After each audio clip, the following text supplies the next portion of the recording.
ជំរាបសួរពុកម៉ែបងប្អូនទាំងអស់គ្នាតោះមកមើលការធ្វើថៃខរបស់ខ្ញុំដាក់លីងមួយស្ករពុកម៉ែបងប្អូនទាំងអស់គ្នាប្រឡាក់គ្រឿងដាក់ខយកហ្មងហើយធ្វើអញ្ចឹងវាអត់ផ្អែមខ្លាំងទេវាមកល្មមប្រៃផ្អែមឆ្ងាញ់ណាពុកម៉ែបងប្អូនទាំងអស់គ្នាតោះចាប់ផ្ដើមចូលធ្វើទាំងអស់គ្នាគ្រឿងផ្សំថៃខយើងងាយៗទេណាពុកម៉ែបងប្អូនទាំងអស់គ្នាមានថៃប្រានេះខ្ញុំប្រើមួយដោយសារខ្ញុំខច្រើនណាពុកម៉ែបងប្អូនប្រើមួយកណាត់ក៏បានខសាកល្បងបានហើយគ្រឿងផ្សំបន្ថែមទៀតមានខ្ទឹមក្រហមគល់ខ្ទឹមពុកម៉ែបងប្អូនទាំងអស់គ្នាគល់ខ្ទឹមដាក់ជើងខ្ទឹមក្រហមដាក់ជើងខ្ទឹមក្រហមនេះខ្ញុំដាក់3មើមធំហើយស្លឹកខ្ទឹមនេះខ្ញុំដាក់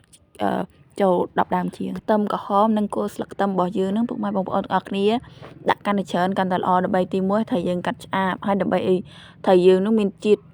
ផ្អែមឆ្ងាញ់អញ្ចឹងពុកម៉ែបងប្អូនទាំងអស់គ្នាហើយហូបទៅអត់ឆ្អាបមានម្ទេសធៀមថែមម្ទេសផងហើយជាមានដំបូងខ្ញុំមានកធុនទទេស្អាតមួយហើយខ្ញុំក៏ចាក់សាច់ត្រីចូលទាំងអស់តែយើងរំលីងសម្អាតហើយខ្ញុំទុកវាឲ្យស្រស់ទឹកហើយតោះមកខ្ញុំចាក់ខ្ទឹមក្រហមនិងគល់ខ្ទឹមយើងចូលខ្ញុំចាក់ចូលទាំងអស់ហ្មង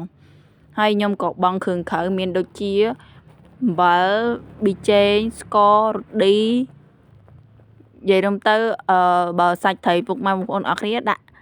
តិចបន្ថយគ្រឿងតាមហ្នឹងណានិយាយរំទៅលៃស្មានតាមហ្នឹងណាពុកម៉ែបងប្អូនអរគ្នាបន្ទាប់ពីខ្ញុំបង់គ្រឿងក្រៅចូលហើយអស់ហើយខ្ញុំក៏ច្រ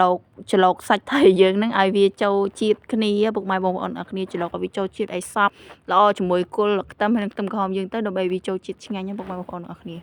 ហើយខ្ញុំក៏ទុកវាចោល5នាទីដើម្បីវាជ្រាបចូលជាតិបើពុកម៉ែបងប្អូនអរគ្នាអត់ប្រញាប់ស្លហូបទេទុកវាចោលដល់10នាទីបានណាពុកម៉ែបងប្អូនអរគ្នាទុកកាន់យូរកាន់តែល្អដើម្បីឲ្យគ្រឿងដែលយើងប្រឡាក់សាច់ត្រីនឹងដើម្បីវាចូលជាតិឆ្ងាញ់ល្អពុកម៉ែបងប្អូនអរគ្នាបន្ទាប់ពីសាច់ត្រីយើងទុកចោល10នាទីហើយចូលមើលការចម្អិនខ្ញុំដាក់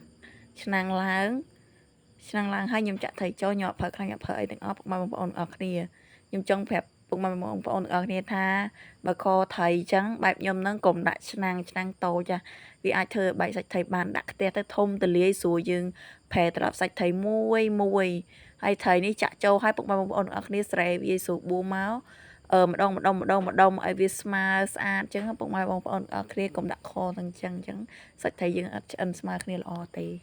ហើយនេះពុកម៉ែបងប្អូនអរគ្នាសាច់ត្រីដែលយើងដាក់វាចូលហើយស្រៀបវាឲ្យស្មើហើយពុកម៉ែបងប្អូនអរគ្នាបើរៀបដាក់ឲ្យវាស្មើបែបហ្នឹងហើយកុំភ្លេចយកចង្កឹះឬក៏វែកហ្នឹងណាត្រឡប់វាម្ដងមួយពីឆ្អិនម្ខាងទៅម្ខាងបើបងប្អូនអរគ្នាដាក់វាឡើងហើយរៀងមើលទៅវាគោកអញ្ចឹងពុកម៉ែបងប្អូនអរគ្នាអាចចាក់ទឹកថែមចូលបន្តិចបានណាបន្ទាប់ពីពុកម៉ែបងប្អូនចាក់ទឹកចូលហើយពុកម៉ែបងប្អូនមើលសាច់ត្រីទៅបើវាឆ្អិនហើយត្រឡប់វាមកម្ខាងទៀតដែលអត់ទាន់ឆ្អិនណាពុកម៉ែបងប្អូនទាំងអស់គ្នាប្រើវែកនិយាយរំទៅខត្រីនឹងផ្ដោតសំខាន់កុំឲ្យបែកសាច់ត្រីឲ្យសោះពុកម៉ែបងប្អូនអរគ្នាប្រើខ្ទះណាធំតលាយហើយកុំឲ្យជាប់សា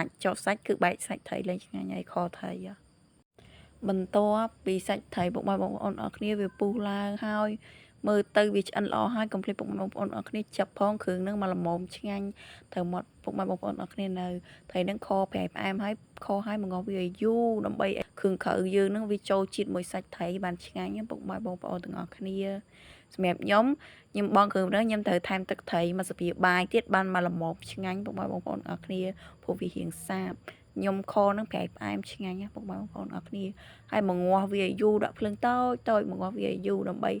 ឲ្យទឹករសជាតិដែលគ្រឿងយើងបង់នឹងឲ្យវាចូលជាតិមួយសាច់ត្រីយើងបានឆ្ងាញ់ណាពុកម៉ែបងប្អូនអរគ្នា